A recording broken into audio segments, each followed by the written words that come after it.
Hey, what's going on, YouTube? It's your boy Brandon Burr. Just getting with you guys right now. Yeah, man, I really wanted to just really get into. It's not really a major topic.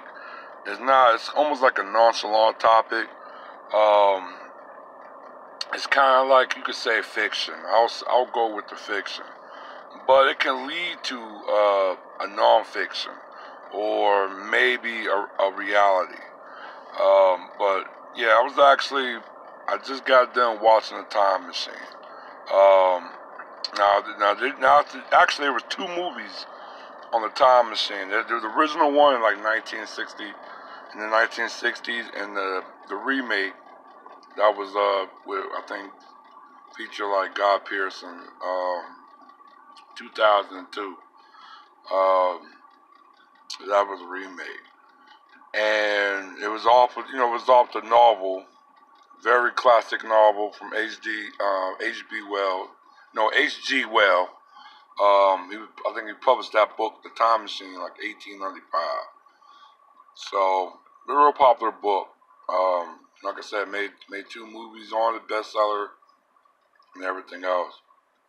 Um, I think there's an actual connection of that movie and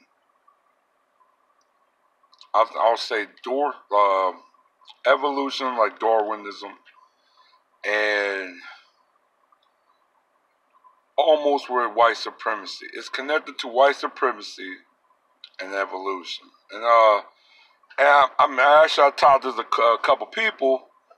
Um, man, I hope I'm not crazy. I'm saying this, but watching the movie a couple times and just looking at it at a different angle and a different type of prospect. Um, there's a different type of acute evidence that that they show in the movie that is very happening now and could happen in the possible future in this reality. Um, like I said in the book, he lost his fiance. He made a time machine. He first went back to try to save her. Then he found out even how much time he tried to go back, destiny always prevail, and he's always losing her. So he just decided to just go explore into the future, and it was pretty cool. I think he went like 30, 40 years. He's seen like robotics, a lot of robotics going on, computerized interaction. Society was very, very high tech, but I think he went like a few years farther into the future. They were basically going into like an apocalypse stage. I think like they said like I think an asteroid or the moon. Um, Something with the moon was breaking off and was kind of coming towards the Earth. So it was a lot of environmental also messages behind that as well. That I think a lot of people, I definitely back then I didn't really understand, but now I look back at it and I'm looking at the movie. It got a lot of a subliminal type of message for the masses that this could be reality very, very easily. Like I said, the Earth got destroyed. Basically, well, actually, the Earth didn't get destroyed, but it basically went into a mass extinction level event. That's basically what you call a mass extinction level event.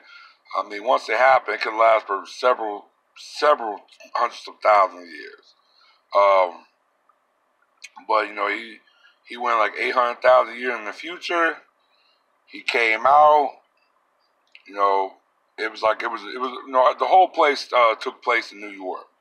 So 800,000 years. He saw these people in the future. They were native New Yorkers. The descendants of Homo sapiens. They were basically melanated people. They were black people, mulatto type people. They were basically, it wasn't white people at all. The character Guy Pearson played, he was the only white guy in the whole movie. Really, I mean, everybody else was dark skinned. Um, so he kind of asked questions like, well, you guys are survivors, and I was like, well, what happened to the white people? Well, when they were going in, they actually got attacked by an unknown species. Then they were like a subterranean, submarania, there was subterranean. It was like they lived underground and stuff. So, we're attacking them, and they used them for food. They used them for mating, and they used them for food. They kidnapped they pretty much eat the surface dweller, because they're basically like underground. And they were like, their skin was like reptilian, their eyes, everything was almost like a reptilian, very pale. They were very kind of massive. The build, everything was very animalistic, like a lizard, almost like a lizard. And finally, like he didn't know what the fuck that was. He didn't know what type of creature that was. And then finally, at the computer, it was like the last piece of technology that survived all the millennium. I can't believe that computer still worked, but basically it was the AI, and the AI was explaining to him like, yeah, there's during the great mass extinction level event, you had a lot of the human population went underground. You had some of the human population didn't really get affected.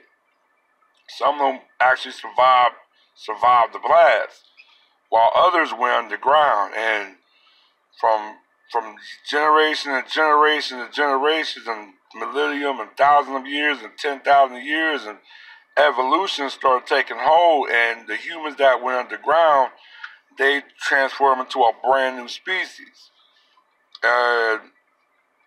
So you came from basically what you say, they were Homo sapien at one time, but they're no longer Homo sapien. But I think that brought me back to really going back here with white supremacy, because the people that was the lizard man or the underground dwellers, they were the white people that chose to go underground, because like everything like they can't be used to the sun. They're carnivores. The people, the melanated people, lived on the land. They lived off the ground. They lived off the land.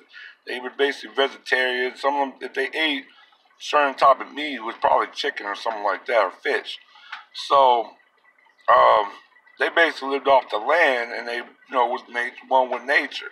While the other one was a complete abnormal, was a complete opposite of nature.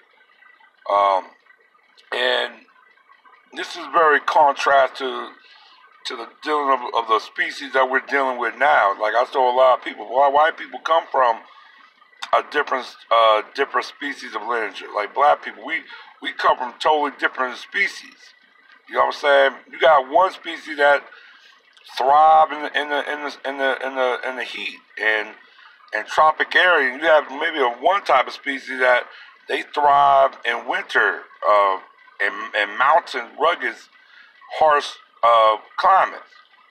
So you have to take those type of evidence that's appeared and hold some validation, and you kind of have to put with the movie, with the future, that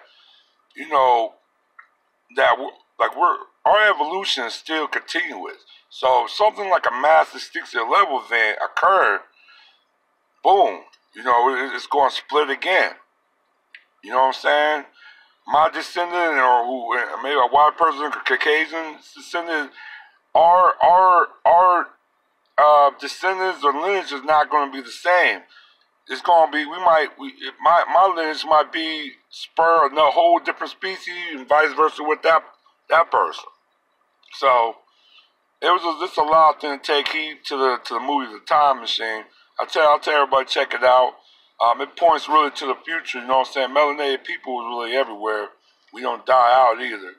But just the way how evolution goes, and I tie it with white supremacy because even during this group of race, this new species that came from pretty much white people, Caucasian, they still had some type of system of dominating the melanated person.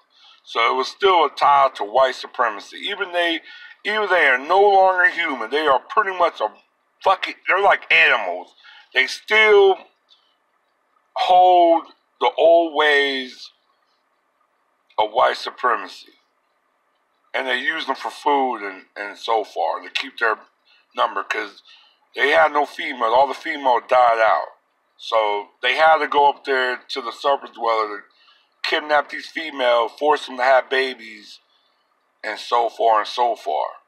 You know what I'm saying? Because they became reptilian. They couldn't really produce. They couldn't really self-produce their own genetic. Their genetic was that recessive. It was that inferior. It was very inadequate. So, but yeah, it was actually an eye opener. That evolution is still continuous. But yeah, man, like I said, that was just this is a nonchalant about it. But yeah, I was just explaining that there's a ties to evolution and white supremacy with the movie Time Machine. Like I said, I'll probably put the link on the movie about it. You know what I'm saying? If you guys really want to check it out and nothing like that. But yeah, but I'm gonna leave you guys back. I'll probably come back with another video maybe tomorrow or something like that. All right, one.